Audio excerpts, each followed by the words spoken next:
យើងផ្ដើមព័ត៌មានអន្តរជាតិដែលនិយាយអំពីបញ្ហាអ៊ុយក្រែនរុស្ស៊ីប្រធានាធិបតីរុស្ស៊ីលោក Vladimir Putin នាថ្ងៃសុក្រទី25កុម្ភៈម្សិលមិញបានអំពាវនាវពួកយោធាអ៊ុយក្រែនឲ្យក្តោបយកអំណាចនៅក្រុងគៀវហើយផ្ដួលលោកប្រធានាធិបតី Volodymyr Zelensky និងគ្នាគាត់ដែលត្រូវលោក Putin ចាត់ទុកថាជាពួកណាក់ស៊ីបែបថ្មី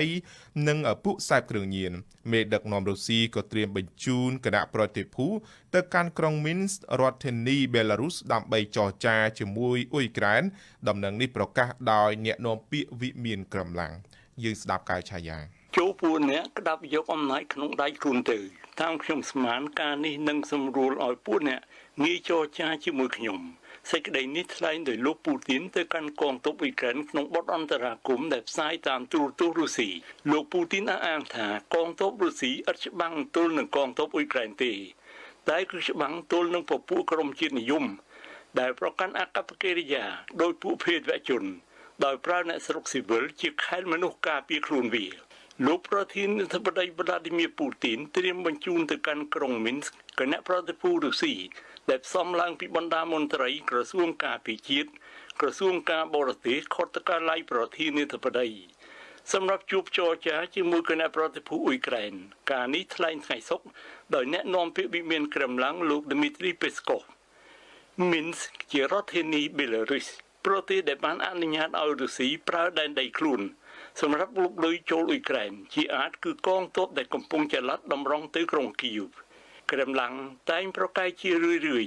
មិនព្រមចរចាជាមួយអ៊ុយក្រែនទោះបីមានសំណូមពរជាច្រើនលើកច្រើនដងពីខាងមេដឹកនាំប្រទេសនេះលោក Volodymyr Zelensky ក្តីតាំងពីមុនដល់ពេលរុស្ស៊ីចាប់ផ្ដើមលុកលុយចូលអ៊ុយក្រែននៅថ្ងៃប្រហ័ម្លេះប្រធានាធិបតីអ៊ុយក្រែនថែមទាំងបាននិយាយទៅផងថានាប៉ុន្មានម៉ោងមុនដល់យុទ្ធនាការរុស្ស៊ីនេះគាត់បានប៉ុនប៉ងទាំងឥតប្រយោជន៍ភ្ជាប់ខ្សែទូរស័ព្ទជាមួយលោកពូទីន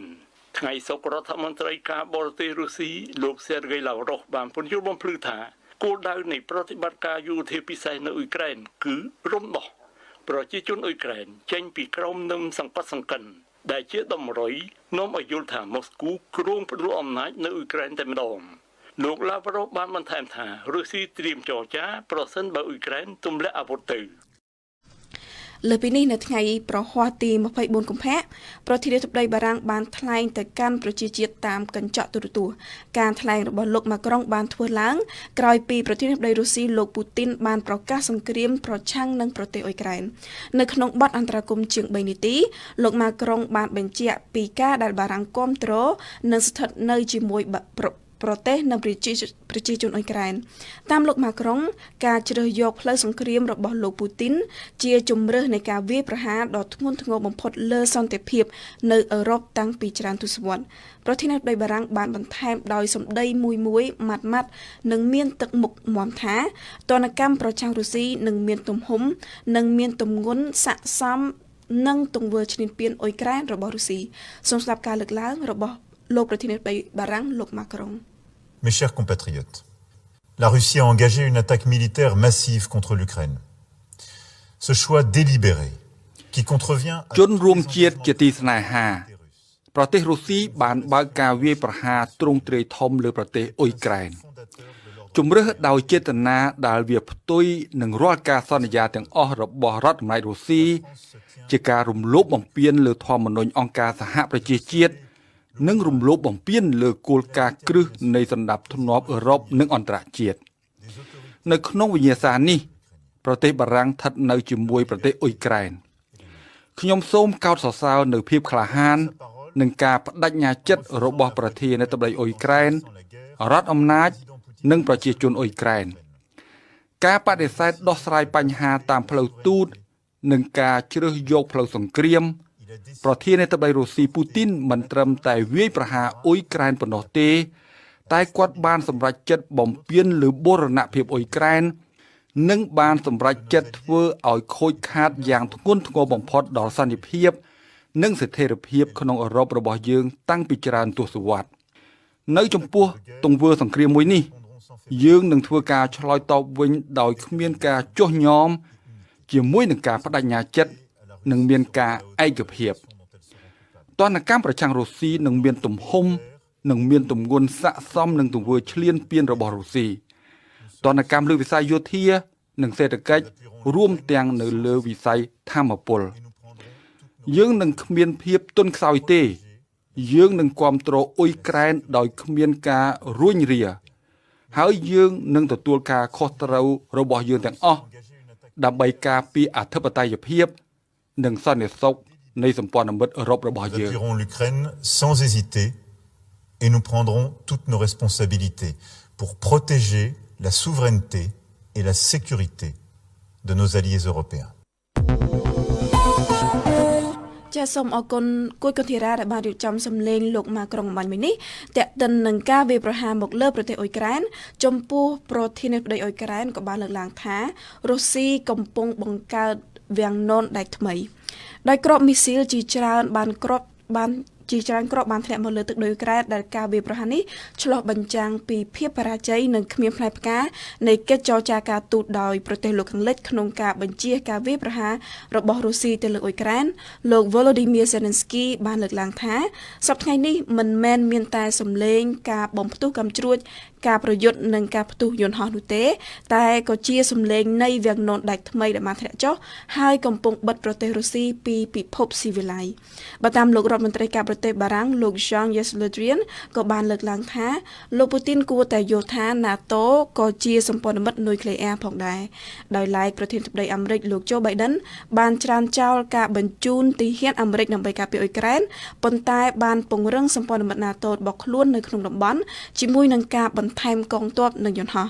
បន្ទាប់ពីបានពិគ្រោះជាមួយសមាជិកភាគីមកពីក្រមប្រទេសឧស្សាហកម្មឈានមុខគេទាំង7ឬដែលហៅកាត់ថា G7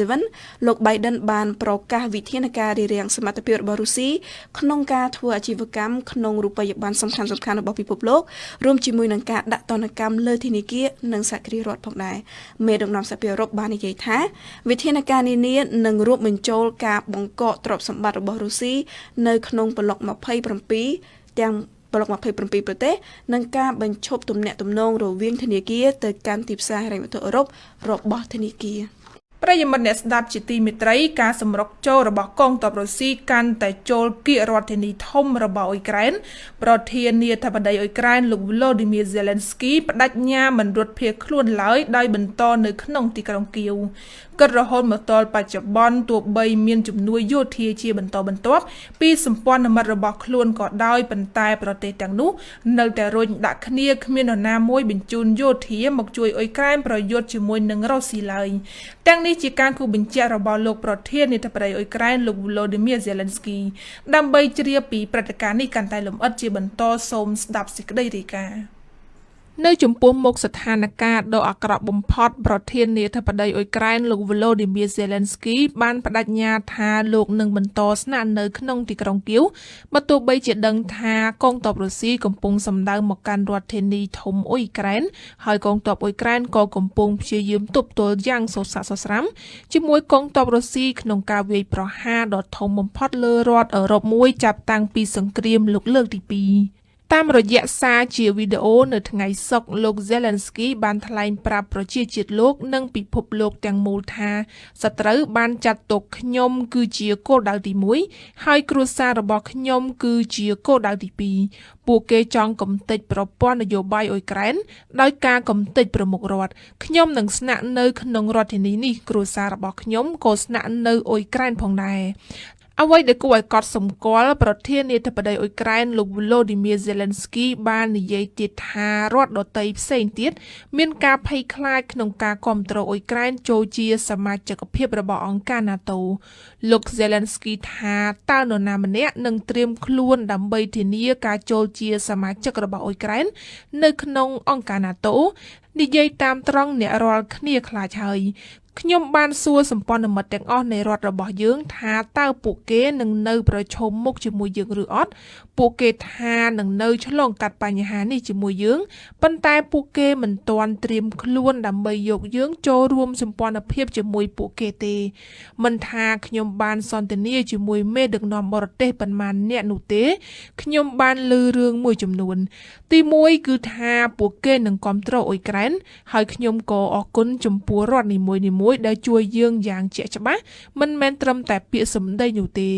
ប៉ុន្តែលើកទី2គឺនៅពេលនេះអ៊ុយក្រែននៅសល់តែម្នាក់ឯងប៉ុណ្ណោះដែលនៅដើម្បីការពាររដ្ឋរបស់ខ្លួនតើអ្នកណាខ្លះត្រៀមខ្លួនប្រយុទ្ធជាមួយអ៊ុយក្រែននិយាយដោយស្មោះត្រង់ខ្ញុំមិនឃើញមាននរណាម្នាក់នោះឡើយលោក Zelensky គូបញ្ជាក់ថាលោកបានសួរដោយផ្ទាល់ទៅកាន់មេដឹកនាំអឺរ៉ុបទាំង27ថាតើអ៊ុយក្រែននឹងស្ថិតក្នុងអង្គការ NATO ដែរឬទេប៉ុន្តែពួកគេគ្រប់គ្នាខ្លាចមិនហ៊ានឆ្លើយតែទោះជាយ៉ាងណាអ៊ុយក្រែននៅតែប្រកាសថាខ្លួនមិនខ្លាចទេគឺមិនខ្លាចអ្វីទាំងអស់កាលពីថ្ងៃប្រហ័សសប្តាហ៍នេះរុស្ស៊ីបានបើកការឈ្លានពានរបស់ខ្លួនទៅលើអ៊ុយក្រែនតាមផ្លូវគោកផ្លូវអាកាសនិងផ្លូវទឹកបន្ទាប់ពីមានការប្រកាសសង្គ្រាមដោយលោកប្រធានាធិបតីរុស្ស៊ីលោក Vladimir Putin យ៉ាងហោចណាស់មនុស្សប្រហែល 10,000 នាក់បានភៀសខ្លួនចំពេលមានការផ្ទុះនិងការបាញ់កំភ្លើងបានកើតឡើងយ៉ាងកក្រើកនៅក្នុងទីក្រុងធំៗតាមការរាយការណ៍មនុស្សប្រមាណជាង137នាក់ត្រូវបានស្លាប់បាត់បង់ជីវិតនិងជាង300នាក់ទៀតបានរងរបួសត្រឹមតែមួយថ្ងៃប្រទេសរុស្ស៊ីបានរឹបអូសយកអតីតរោងចក្រថាមពលនុយក្លេអ៊ែរ Chernobyl ភាគខាងកើតនៃទីក្រុងគៀវតាមបណ្ដោយផ្លូវរយៈចម្ងាយខ្លីបំផុតទៅកាន់រដ្ឋធានីពីប្រទេសបេឡារុសជាមូលដ្ឋានទ័ពរបស់ទីក្រុងមូស្គូនិងបានដកហូតអាវុធពីអង្គភាពយោធាអ៊ុយក្រែនដែលយាមស្ថានីយ៍នោះទីក្រុង Washington និងសមាជិក NATO ផ្សេងទៀតបានត្រឹមតែបញ្ជូនជំនួយយោធាទៅអ៊ុយក្រែនប៉ុន្តែមិនមានចំណាត់ការណាមួយក្នុងការបញ្ជូនកងទ័ពទៅប្រយុទ្ធជាមួយកងកម្លាំងរុស្ស៊ីនោះទេដោយសារការភ័យខ្លាចថាអាចនឹងបង្កឲ្យមានជម្លោះកាន់តែទូលំទូលាយដល់សហភាពអឺរ៉ុបជាក់ស្ដែងសហរដ្ឋអាមេរិកអង់គ្លេសជប៉ុនកាណាដាអូស្ត្រាលីនិងសហភាពអឺរ៉ុបបានបង្ហាញទណ្ឌកម្មបន្ថែមទៅលើទីក្រុងមូស្គូលើការដាក់ទណ្ឌកម្មដែលមានរួចជាស្រេចនៅដើមសប្តាហ៍នេះរួមទាំងចំណាត់ការរបស់អាល្លឺម៉ង់ដើម្បីបញ្ឈប់បំពង់បង្ហូរស្មានតម្លៃ$11,000 លានពីរុស្ស៊ីនៅថ្ងៃសុក្រនេះក្រុមប្រឹក្សាសន្តិសុខអង្គការសហប្រជាជាតិនឹងបោះឆ្នោតលើសេចក្តីព្រាងដំណោះស្រាយដែលនឹងថ្កោលទោសការឈ្លានពានរបស់រុស្ស៊ីទៅលើអ៊ុយក្រែននិងទាមទារឲ្យទីក្រុងមូស្គូដកខ្លួនចេញជាបន្ទាន់រីឯប្រទេសចិនដែលត្រូវបានគេរំពឹងថានឹងគាំទ្ររុស្ស៊ីឲ្យបើកផ្លូវការទូតជាមួយអ៊ុយក្រែន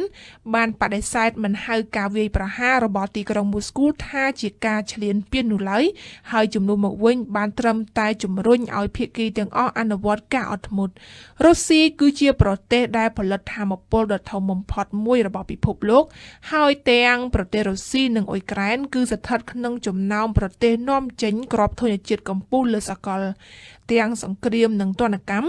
អាចនឹងរំខានដល់សេដ្ឋកិច្ចជុំវិញពិភពលោកដែលកំពុងប្រឈមមុខនឹងវិបត្តិរួចទៅហើយនៅពេលដែលពួកគេកំពុងព្យាយាមងើបចេញពីវិបត្តិនៃការឆ្លងរាតត្បាតវីរុស COVID-19ប្រិយមិត្តអ្នកស្ដាប់ជាទីមេត្រីទីក្រុងគៀវដែលជារដ្ឋធានីរបស់ប្រទេសអ៊ុយក្រែនបានបន្តរងនឹងការវាយប្រហារពីមីស៊ីលគ្រូសឬមីស៊ីលប្លង់របស់រុស្ស៊ីនៅថ្ងៃសុក្រនេះ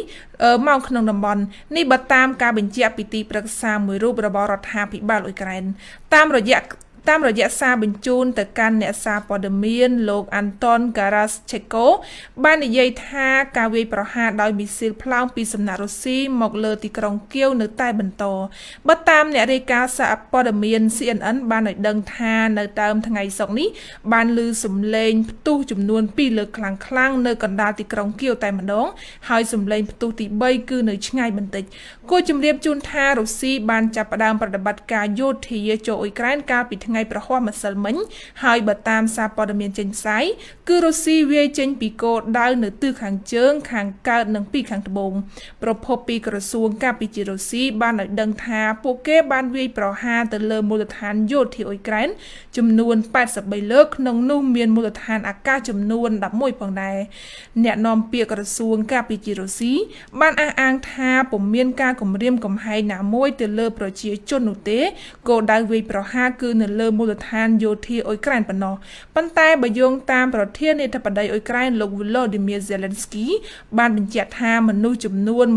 137នាក់បានស្លាប់និងជាង300នាក់ទៀតរងរបួសដោយសារការវាយប្រហាររបស់រុស្ស៊ីចំណែកឯក្រុមផ្ដាច់ខ្លួនគាំទ្ររុស្ស៊ីនៅភាគខាងកើតអ៊ុយក្រែនឯណោះវិញបានបញ្ជាក់ពីផែនការវាយលុកចូលកាន់កាប់ទីក្រុង Donetsk និងទីក្រុង Luhansk ទាំងស្រុងដោយសារមួយផ្នែកធំនៃទីក្រុងទាំងពីរគឺស្ថិតនៅក្រោមការគ្រប់គ្រង ទីផ្សារប្រេងបន្តប្រែប្រួលយ៉ាងឆាប់រហ័សនៅពេលដែលរុស្ស៊ីបើកប្រតិបត្តិការយោធានៅភាគខាងកើតអ៊ុយក្រែនឆ្លើយតបនឹងក្តីកង្វល់ថាវិបត្តិអ៊ុយក្រែននិងរុស្ស៊ីអាចធ្វើឲ្យប៉ះពាល់ដល់សង្វាក់ផ្គត់ផ្គង់ប្រេងពិភពលោកប្រទេសជប៉ុននិងអូស្ត្រាលីអះអាងថាពួកគេកំពុងតែឃ្លាំមើលយ៉ាងដិតដល់និងត្រៀមខ្លួនរួចជាស្រេចក្នុងការបញ្ចេញប្រេងបម្រុងរបស់ពួកគេជាបន្តសូមស្ដាប់អ៊ុនសុកឡាប្រទេសជប៉ុននិងអូស្ត្រាលីបាននិយាយនៅថ្ងៃប្រហ័សទី24ខែកុម្ភៈឆ្នាំ2022ថាពួកគេកំពុងឃ្លាំមើលយ៉ាងដិតដល់នៅតម្លៃប្រេងដែលរងផលប៉ះពាល់ពីអរិភាពនៅក្នុងប្រទេសអ៊ុយក្រែនទន្ទឹមគ្នានេះពួកគេបានត្រៀមរួចជាស្រេចដើម្បីបញ្ចេញប្រេងបម្រុងរបស់ពួកគេរួមជាមួយនឹងប្រទេសសមាជិកដទៃទៀតនៃទីភ្នាក់ងារថាមពលអន្តរជាតិហៅកាត់ថា IEA ប្រសិនបើការផ្គត់ផ្គង់សកលត្រូវបានវាយប្រហារដោយអរិភាពនៅក្នុងប្រទេសអ៊ុយក្រែនជប៉ុនបាននិយាយថាខ្លួននឹងធ្វើការជាមួយប្រទេសផលិតនិងប្រើប្រាស់ប្រេងហើយគាំទ្រដល់ការសម្របសម្រួលបង្ហូរប្រេងចេញពីអាងស្តុកទុកក្នុងគ្រាអាសន្នរបស់ខ្លួនប្រសិនបើមានការស្នើសុំឲ្យធ្វើដូច្នេះដោយ IEA ក្រសួងសេដ្ឋកិច្ចពាណិជ្ជកម្មនិងឧស្សាហកម្មបាននិយាយនៅក្នុងសេចក្តីថ្លែងការណ៍មួយថាស្ថិរភាពនៃទីផ្សារប្រេងឆៅមានសារៈសំខាន់ខ្លាំងណាស់សម្រាប់ស្ថិរភាពនៃសេដ្ឋកិច្ចពិភពលោកនិងសេដ្ឋកិច្ចជប៉ុនចំណែករដ្ឋមន្ត្រីថាមពលរបស់ប្រទេសអូស្ត្រាលីលោក Angus Taylor បាននិយាយថាទីក្រុងកង់បេរ៉ាកំពុងធ្វើការយ៉ាងជិតស្និទ្ធជាមួយសហរដ្ឋអាមេរិកនិង IEA ដើម្បីពិនិត្យទីផ្សារប្រេងនិងឧស្ម័នមុនពេលការផ្លាស់ប្ដូរណាមួយដើម្បីទាញយកប្រេងពីអាងស្តុកតូចមួយដែលអូស្ត្រាលីកាន់កាប់នៅ USSPR លោក Taylor បាននិយាយថាខណៈពេលដែលយើងមិនអាចគ្រប់គ្រងការកើនឡើងតម្លៃអន្តរជាតិទាំងនេះយើងកំពុងតែឃ្លាំមើលយ៉ាងជិតស្និទ្ធនៅស្ថានភាពជាមួយនឹង IEA និងសហរដ្ឋអាមេរិកហើយក៏ត្រៀមខ្លួនរួចជាស្រេចនៅក្នុងការចាត់វិធានការដើម្បីជួយសម្រាលសម្ពាធទាំងនេះបើតាម IEA បាននិយាយនៅក្នុងសប្តាហ៍នេះថាប្រទេសជាសមាជិកបានត្រៀមខ្លួនរួចជាស្រេចដើម្បីធ្វើសកម្មភាពរួមគ្នាធានាថាទីផ្សារប្រេងពិភពលោកនៅតែត្រូវបានផ្គត់ផ្គង់គ្រប់គ្រាន់នៅថ្ងៃទី22ខែកុម្ភៈ IEA បាននិយាយថាស្តុកប្រេងសរុបនៅក្នុងប្រទេសសមាជិក IEA មានចំនួនជិត4កដកសញ្ញា 16,000 លានបារ៉ែលនៅត្រឹមចុងខែធ្នូរួមទាំង1កដកសញ្ញា 5,000 លានបារ៉ែលដែលកាន់កាប់ដោយរដ្ឋាភិបាលនៅក្នុងអាងស្តុកប្រេងបម្រុងគ្រាអាសន្នគិតត្រឹមចុងខែធ្នូជប៉ុនកាន់កាប់480លានបារ៉ែលនៅក្នុងអាងស្តុកប្រេងបម្រុងរបស់ខ្លួនខណៈអូស្ត្រាលីកាន់កាប់1កដកសញ្ញា7លានបារ៉ែលនៅក្នុងទុនបម្រុងប្រេងយុទ្ធសាស្ត្រសហរដ្ឋអាមេរិកហៅកាត់ថា USSPR ជាការកាត់សម្គាល់តម្លៃប្រេងបានកើនឡើងជាលំដាប់ចាប់តាំងពីប្រធានាធិបតីរុស្ស៊ីប្រកាសទទួលស្គាល់ឯករាជ្យភាពដោយឯកតោភាគីលើតំបន់ផ្ដាច់ខ្លួនចំនួន2នៅអ៊ុយក្រែនដោយសារតែភ័យខ្លាចថាវិបត្តិអ៊ុយក្រែនរុស្ស៊ីនឹងរំខានទៅដល់សង្វាក់ផ្គត់ផ្គង់នៅទូទាំងពិភពលោកបន្ទាប់ពីប្រធានាធិបតីរុស្ស៊ីលោក Vladimir Putin បានអនុញ្ញាតឲ្យបើកប្រតិបត្តិការយោធានៅភាគខាងកើតនៃប្រទេសអ៊ុយក្រែនហើយសន្ធឹកនៃការផ្ទុះអាវុធបានបន្លឺឡើងយ៉ាងរន្ធត់តម្លៃប្រេងក៏ស្រាប់តែបន្តកើនឡើងដល់កម្រិតខ្ពស់នៅក្នុងរយៈពេល7ឆ្នាំគឺកើនដល់$100នៅក្នុង1បារ៉ែលទណ្ឌកម្មពីអន្តរជាតិដែលកំពុងតែធ្លាក់មកបន្តកន្ទុយគ្នាសង្កត់លើរុស្ស៊ីអាចនឹងបង្ខំឲ្យក្រុងមូស្គូបន្ថយការផ្គត់ផ្គង់ប្រេងឆៅឬក៏ឧស្ម័នធម្មជាតិដែលនឹងមានឥទ្ធិពលសំខាន់លើសេដ្ឋកិច្ចពិភពលោកលោកស្រី Mai Khoury ដែលជានាយកផ្នែកវិនិយោគនៅ Fidelity International បាននិយាយកាលពីពេលថ្មីៗនេះថាប្រេងអាចនឹងឡើងលើសពី$100នៅក្នុង1បារ៉ែលដោយសារតែការរួមបញ្ចូលគ្នានៃវិបត្តិអ៊ុយក្រែនផងរដូវរងាត្រជាក់នៅអាមេរិកផងនិងកង្វះការវិនិយោគលើការផ្គត់ផ្គង់ប្រេងនិងឧស្ម័នជុំវិញពិភពលោកផងប្រទេសនេះជាប្រទេសនាំចេញប្រេងធំទី2បន្ទាប់ពីអារ៉ាប៊ីសាអូឌីតហើយក៏ជាប្រទេសផលិតឧស្ម័នធម្មជាតិលំដាប់កំពូលរបស់ពិភពលោកផងដែរនៅក្នុងនីតិព្រឹត្តិការណ៍អន្តរជាតិប្រចាំថ្ងៃរបស់វិទ្យុបារាំងអន្តរជាតិ RFA នៅរាត្រីថ្ងៃសុក្រទី25ខែកុម្ភៈនេះយើងសូមផ្ដោតបន្តទៅលើការវិវត្តនៃសង្គ្រាមលើអ៊ុយក្រែនខណៈដែលនៅថ្ងៃនេះគឺជាថ្ងៃទី2នៃប្រតិបត្តិការសឹករបស់រុស្ស៊ីទៅលើអ៊ុយក្រែនការប្រយុទ្ធគ្នាគឺកើតមានយ៉ាងខ្លាំងក្លានៅតាមតំបន់ជាច្រើនរវាងទ័ពរុស្ស៊ីហើយនិងអ៊ុយក្រែន ដែលសកម្មភាពនេះគឺបានញ៉ាំងឲ្យក្រុមប្រទេសលោកខាងលិចក្រៅតែពីការប្រកាសថ្កោលទោសក៏បានសន្យាថានឹងដាក់ទណ្ឌកម្មសេដ្ឋកិច្ចយ៉ាងធ្ងន់ធ្ងរដើម្បីវាយបំបាក់សេដ្ឋកិច្ចរបស់រុស្ស៊ីចង់ដឹងថាតើវិធានការទណ្ឌកម្មនោះមានកម្រិតធ្ងន់ធ្ងរប៉ុណ្ណាយើងជួបជាមួយបទអន្តរាគមន៍លំអិតរបស់មុំពិសីចាស់ជំរាបសួរពិសីបាទជំរាបសួរភីរីពិសីមេដឹកនាំសមាជិកសហភាពអឺរ៉ុបបានប្រជុំបន្ទាន់មួយនៅយប់ថ្ងៃប្រហ័នម្សិលមិញដើម្បីសម្រេចវិធានការទណ្ឌកម្មទៅលើរុស្ស៊ីបើយើងស្ដាប់តាមប្រសាសន៍របស់លោកប្រធានាធិបតីអ៊ុយក្រែនគឺថាទណ្ឌកម្មរបស់អឺរ៉ុបនេះវានៅស្រាលខ្លាំងណាស់អញ្ចឹងពិសេសតើទណ្ឌកម្មដែលអឺរ៉ុបបានសម្រេចនោះមានអ្វីខ្លះទៅបាទភេរីឆ្លងកាត់ការប្រជុំការពីយប់ម្សិលមិញសហភាពអឺរ៉ុបបានព្រមព្រៀងដាក់ចេញនៅទណ្ឌកម្មមួយចំនួនដែលសម្ដៅវាយទៅលើវិស័យធនាគារហិរញ្ញវត្ថុរុស្ស៊ីព្រមទាំងវិស័យទំនិញយុទ្ធសាស្ត្រមួយចំនួនផងដែរជាបឋមទណ្ឌកម្មនេះនឹងបិទផ្លូវមួយផ្នែកធំមិនឲ្យក្រុមហ៊ុនរុស្ស៊ីទាំងរដ្ឋទាំងឯកជនអាចចូលមកក្នុងទីផ្សារហិរញ្ញវត្ថុអឺរ៉ុបដើម្បីសុំកម្ចីយកទៅវិនិយោគឬក៏យកទៅសងបំណុលបានទៀតឡើយបន្ទាប់មកទៀតទណ្ឌកម្មអឺរ៉ុបនឹងវាយទៅលើវិស័យដឹកជញ្ជូនវិស័យអាកាសចររុស្ស៊ីព្រមទាំងទំនិញគ្រឿងផ្សំបច្ចេកវិទ្យាអេឡិចត្រូនិកដែលប្រើប្រាស់ទាំងក្នុងវិស័យស៊ីវិលនិងវិស័យយោធាទូយ៉ាងដូចជាឧបករណ៍ Semiconductor ជាដើមតាមការអះអាងរបស់លោកស្រីប្រធានគណៈកម្មការអឺរ៉ុបការបិទផ្លូវមិនឲ្យរុស្ស៊ីអាចទទួលបានទំនិញបច្ចេកវិទ្យាយុទ្ធសាស្ត្រទាំងនេះគឺនឹងប៉ះពាល់យ៉ាងខ្លាំងទៅដល់សេដ្ឋកិច្ចរុស្ស៊ីទណ្ឌកម្មនេះនឹងធ្វើឲ្យសេដ្ឋកិច្ចរុស្ស៊ីមានអានុភាពមានអតិផរណាខ្ពស់ហើយនឹងទាញទម្លាក់សមត្ថភាពឧស្សាហកម្មរបស់រុស្ស៊ីផងដែរ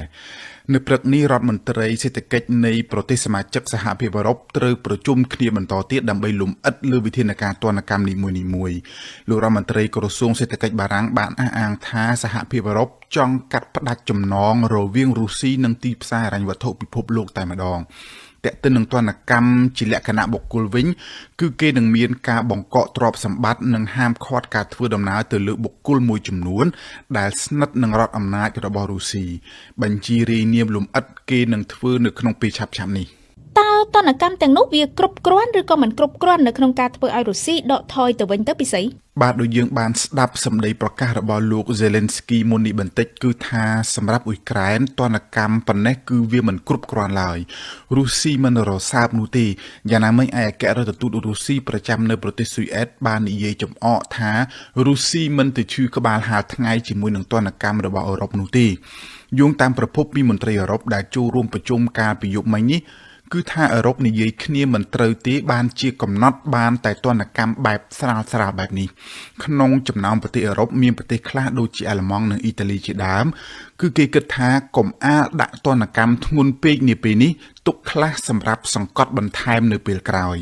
ពលគឺត្រូវកំណត់ជំហានទណ្ឌកម្មជាដំណាក់ពីខ្លាំងទៅខ្សោយដោយអាស្រ័យទៅតាមស្ថានភាពវិវត្តតែទន្ទឹមគ្នានេះប្រទេសផ្សេងទៀតដូចជាប្រទេសប៉ូឡូញបានបង្ហាញការខកចិត្តខ្លាំងណាស់ដែលឃើញទណ្ឌកម្មខ្សោយបែបនេះព្រោះថាស្ថានភាពវាធ្ងន់ធ្ងររួចទៅហើយជាក់ស្ដែងតេតិននឹងវិធានការធ្ងន់មួយដែលគេធ្លាប់បានលើកឡើងកន្លងមកថាចង់ដករុស្ស៊ីចេញពីប្រព័ន្ធប្រតិបត្តិការធនាគារអន្តរជាតិហៅកាត់ថា SWIFT ក្នុងការប្រជុំការប្រយុទ្ធមិញនេះគឺមិនមានការសម្រេចណាមួយតេតិននឹងចំណុចនេះទេព្រោះដោយសារតែមានប្រទេសដូចជាអាល្លឺម៉ង់បានជំទាស់មន្ត្រីអឺរ៉ុបខ្លះអះអាងថាតេតិននឹងប្រព័ន្ធ SWIFT គឺអឺរ៉ុបតែម្នាក់ឯងមិនអាចសម្រេចបានឡើយគឺទាល់តែមានការព្រមព្រៀងពីដៃគូផ្សេងទៀតដូចជាអាមេរិកកាណាដានិងជប៉ុនជាដើមព្រោះថាវាជាប្រព័ន្ធរួមតែសម្រាប់ពេលនេះទាំងជប៉ុនទាំងអាមេរិកគឺនៅស្ងាត់ទាំងអស់គ្នាហើយទណ្ឌកម្មជាលក្ខណៈបុគ្គលដាក់ទៅលើបុគ្គលរបស់លោកពូទីនផ្ទាល់តែម្ដងគឺគេមិនទាន់អាចសម្រេចបានទេក្រុមប្រទេសដែលចង់ដាក់ទណ្ឌកម្មជាដំណាក់នេះគឺគេចង់បន្តទុកផ្លូវចំហបន្តិចដើម្បីឈានឆ្ពោះទៅរកការចរចាដោយសន្តិវិធីជាមួយរុស្ស៊ីព្រោះថាការពិតជាក់ស្ដែងវាជាដំណោះស្រាយតែមួយគត់គេមិនអាចលើកទ័ពទៅច្បាំងជាមួយរុស្ស៊ីទេដូច្នេះមានតែការចរចាប៉ុណ្ណោះយ៉ាងណាមិញការប្រយុទ្ធម្សិលមិញនេះលោកម៉ាក្រុងបានទូរស័ព្ទទៅនិយាយជាមួយលោកពូទីនម្ដងទៀតដើម្បីបញ្ជាក់ពីជំហររបស់អឺរ៉ុបដែលថ្កោលទោសការឈ្លានពានមកលើអ៊ុយក្រែនប៉ុន្តែពិសេសគឺថាទណ្ឌកម្មសេដ្ឋកិច្ចទៅលើរុស្ស៊ីក៏វាអាចឡងមកប៉ះពាល់ដល់សេដ្ឋកិច្ចរបស់ប្រទេសអឺរ៉ុបដែរមិនថាអញ្ចឹងឯពិសេសបាទភេរីជាការពិតណាស់នេះហើយដែលជាចំណុចខ្សោយមួយរបស់អឺរ៉ុបទំនាក់ទំនងសេដ្ឋកិច្ចរវាងរុស្ស៊ីនិងអឺរ៉ុបគឺវាជំពាក់វគ្គវិនគ្នាសម្បំណាស់ និយាយឲ្យងាយស្ដាប់គឺវារំពឹងគ្នាហុចផលឲ្យគ្នាទៅវិញទៅមកអ្វីដែលអឺរ៉ុបរំពឹងរុស្ស៊ីខ្លាំងបំផុតនោះគឺក្នុងវិស័យថាមពលព្រោះអឺរ៉ុបទិញប្រេងរុស្ស៊ីនិងឧស្ម័នហ្គាសរបស់រុស្ស៊ីអឺរ៉ុបក៏នាំចូលស្រូវសាលីនិងគ្រាប់ធញ្ញជាតិផ្សេងទៀតពីរុស្ស៊ីព្រមទាំងធនធានរ៉ែមួយចំនួនផងដែរបច្ចុប្បន្ននេះតម្លៃសាំងតម្លៃហ្គាសបានឡើងថ្លៃខ្លាំងរួចទៅហើយនៅអឺរ៉ុបបញ្ហានេះបានធ្វើឲ្យប៉ះពាល់ខ្លាំងណាស់ដល់ជីវភាពរបស់ប្រជាជននៅតាមបណ្ដាប្រទេសអឺរ៉ុបខ្លះហើយដែលអាចបង្កជាការតវ៉ាប្រឆាំងរដ្ឋាភិបាលកើតជាវិបត្តិនយោបាយនៅអឺរ៉ុបដូច្នេះមានការបារម្ភខ្លាំងណាស់ថារុស្ស៊ីប្រកាសជាដាក់ទណ្ឌកម្មឆ្លើយតបមកវិញជាក់ជាមិនខានដែលធ្វើឲ្យប្រទេសអឺរ៉ុបខ្លះជួបការលំបាកជាក់ស្ដែងអាល្លឺម៉ង់តែម្ដងដែលរំពឹងខ្លាំងទៅលើហ្គាសរបស់រុស្ស៊ីយ៉ាងណាមិញអាល្លឺម៉ង់ប្រឆាំងនឹងការដករុស្ស៊ីចេញពីប្រព័ន្ធ SWIFT គឺដោយសារតែអាល្លឺម៉ង់ខ្លួនឯងបង់លុយជាដុល្លារឲ្យរុស្ស៊ីតាមប្រព័ន្ធនេះឯងដូច្នេះលោកពូទីនដឹងពីចំណុចខ្សោយទាំងអស់នេះបានជាហ៊ានផ្គឿនឈ្លានពានអ៊ុយក្រែនលោកពូទីនដឹងថាអឺរ៉ុបមិនរួមកម្លាំងសាមគ្គីគ្នាទេព្រោះថាមានប្រទេសខ្លះនៅខ្លាចរងសម្ពាធសេដ្ឋកិច្ចហើយបាននិយាយពីការចូលរួមបញ្ជូនទ័ពមកជួយអ៊ុយក្រែននោះគឺវាកាន់តែគ្មានសោះតែម្ដងជាងនេះទៀតសេដ្ឋកិច្ចរុស្ស៊ីមានបង្អែកចិនចាំជួយទប់បន្ថែមទៀតចាពិសីសម្រាប់ពេលនេះអ្នកដែលរងការលំបាកបំផុតគឺប្រជាជនអ៊ុយក្រែនដែលបានរត់ភៀសខ្លួនចេញពីសមរភូមិនិងគ្រាប់ផ្លោងរបស់រុស្ស៊ីពិសីបាទជាការពិតណាភារីយោងតាមស្នងការដ្ឋានទទួលបន្ទុកជនភៀសខ្លួននៃអង្គការសហប្រជាជាតិគិតចាប់ពីថ្ងៃប្រហ័សម្សិលមិញមកមានប្រជាជនអ៊ុយក្រែនយ៉ាងហោច100,000 នាក់ហើយដែលបានរត់ភៀសខ្លួនចេញពីផ្ទះសម្បែងប្រជាជនអ៊ុយក្រែនកាន់តែច្រើនបានរត់ភៀសខ្លួនចេញទៅតាមប្រទេសជាប់ព្រំដែនខាងលិចដូចជាប៉ូឡូញហុងហ្គ្រីនិងរូម៉ានីជាដើមប៉ូឡូញបានបើកព្រំដែនឲ្យជនភៀសខ្លួនអ៊ុយក្រែនចូលទៅតែមិនទាន់មានទីតាំងត្រឹមត្រូវឲ្យគ្នាស្នាក់នៅទេអ្នកខ្លះសម្រាកនៅតាមកៅអីបង់ក្នុងស្ថានីយ៍រថភ្លើងហុងគ្រីដែលជាប្រទេសត្បិតត្បៀតខ្លាំងផ្នែកជនភៀសខ្លួននេះក៏បានប្រកាសដែរថានឹងបើកព្រំដែនទទួលដោយឡែកអាជ្ញាធរប្រទេសរូម៉ានីបានបង្ហាញការព្រួយបារម្ភថាគេក៏គ្មានលទ្ធភាពទទួលជនភៀសខ្លួនអ៊ុយក្រែនដែរគឺមានតែទឹកចិត្តតែអត់លទ្ធភាពសង្គ្រាមឈ្លានពានទើបតែចាប់ផ្ដើមបានមួយថ្ងៃតែប៉ុណ្ណោះដូច្នេះបញ្ហាចលាចលការរត់ភៀសខ្លួនរបស់ប្រជាជនអ៊ុយក្រែននឹងកាន់តែមានច្រើនជាងនេះភារីអង្គការសហប្រជាជាតិបានប៉ាន់ស្មានថាយ៉ាងហោចណាស់ប្រជាជនអ៊ុយក្រែនចំនួន5លាននាក់អាចនឹងរត់ភៀសខ្លួនចេញពីប្រទេសឆ្លើយតបទៅនឹងបញ្ហាប្រឈមនេះរដ្ឋមន្ត្រីក្រសួងមហាផ្ទៃនៃប្រទេសសមាជិកសហភាពអឺរ៉ុបនឹងជួបប្រជុំគ្នានៅចុងសប្តាហ៍នេះហើយដើម្បីចាត់វិធានការជួយផ្នែកមនុស្សធម៌ជួយដល់ជនភៀសខ្លួនអ៊ុយក្រែននិងបែងចែកជនភៀសខ្លួនទៅតាមប្រទេសនីមួយៗចំណែកអង្គការសហប្រជាជាតិវិញបានប្រកាសបញ្ចេញប្រាក់ចំនួន$20 លានជាបន្ទាន់ដើម្បីចំណាយភ្លាមៗជួយដល់ជនភៀសខ្លួនអ៊ុយក្រែនសូមអរគុណមុំពិសីសម្រាប់បទអន្តរាគមន៍ក្នុងនីតិព្រឹត្តិការណ៍អន្តរជាតិប្រចាំថ្ងៃនៅរាត្រីថ្ងៃសុក្រនេះ